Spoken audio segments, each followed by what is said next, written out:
and Katja Draaijer joins me now in the studio. Thank you very much for coming in. This is obviously very topical at the moment, but you started working on this film a few years ago. It was released in 2014, so before all of the headlines that we're currently seeing. Just what is it about this subject matter that means so much to you and is so powerful? Yeah, well, we started already like 7 years ago when the director, Morgan Knibbe, was at film school. He and a film school mate went to Patras, it's a harbor town in Greece, and there he saw these refugees climbing up on the ropes of the big ferry boats, and he was so intrigued by these people, and people told them, the refugees told them, yeah, they lived in some kind of a limbo, like in a no man's land, and he wanted to do his make his first film about this. And it's amazing when you hear them speaking on the news recently. A lot of them speak English. A lot of them know the dangers, or say they know the dangers, and they're willing, because they say they have no choice. They say they're just as likely to die in their home countries, wherever that may be, as dying on the seas. And when you were researching this, it must have been very emotive and almost traumatic to hear their stories. Yeah, especially for the director. When he was at Lampedusa in 2013, there was like this first big shipwreck going on, and which is part of the film as well. And then, yeah, you stand there with all the news programs, and you feel just like exploiting them a little bit, and it's very emotional. Yeah. We hear figures daily about the number of people who've been feared drowned in certain incidents, the number of people who've been rescued, the number of people who have crossed the Mediterranean. But your film is more about what happens when they reach Europe and the difficulties they face there.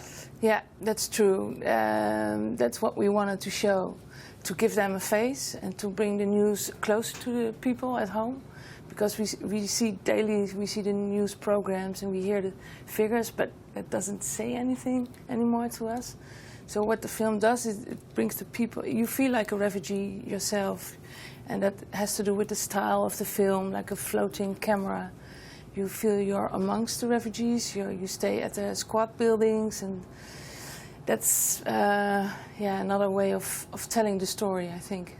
And have you tried to stay as close to reality as possible, or is there a bit of fiction involved in the story? Well, we use a lot like fiction-style elements in the film.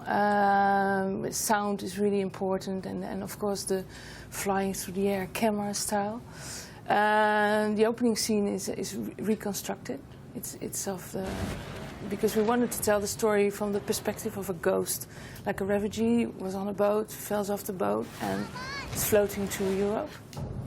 And so that's why we choose to reconstruct the boat. But mainly it's documentary style, everything. And you're talking about the style, it's been described as pretty unconventional and poetic. Is that, when you talk about it being filmed through almost a ghost, is that why it's been described as unconventional?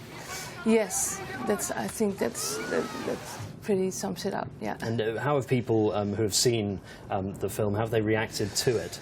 Yeah, we had a screening yesterday at the Open City Documentary Film Festival in London, still going on, and people are quiet. You see the end titles rolling and people just sit numb in their seats. So doing a Q&A afterwards is really difficult because people just don't want to talk. They had to let the film sink in first. And what is the reality? I'm sure it changes dependent on where these countries have gone to, whether it be Greece or Italy, but what is the reality once they reach Europe? How hard is it for them to find any kind of shelter or find any kind of immigration officials to deal with their individual cases? Yeah, they don't want to go to the immigration people because they want to move on. And if you apply, or you apply to the immigration in, for instance, in Lampedusa, Italy you have to stay in Italy, and they have to take shelter. So, and they just want to go to the Netherlands or Germany. Sweden is really popular at this moment. They have really good laws now. So they just go into hiding, and that's really hard. So they're trying to get to those countries to work, to earn money? To work, to earn money, to send money back. And then often, obviously, they are then very vulnerable to people who mistreat them and can take, because they have no other choice. To people smugglers, yes. There is a guy in the film from Senegal, and we still have contact with him, and he was He paid a lot of money to a smuggler, but they just got robbed. So he's still in Athens, still living his underground life. Is there an overarching moral that goes through this film, or is it more just telling the story of actually what happens to these people when they reach Europe? Yeah, so no moral there. I think people has to figure out for themselves. The only thing the purpose was to get emotionally involved. Yeah, absolutely. The film is being shown on Friday here in London again. You say it was screened yesterday as well. Yes. Can you tell us where and when that is happening on Friday? Yes, it's in the Frontline Club.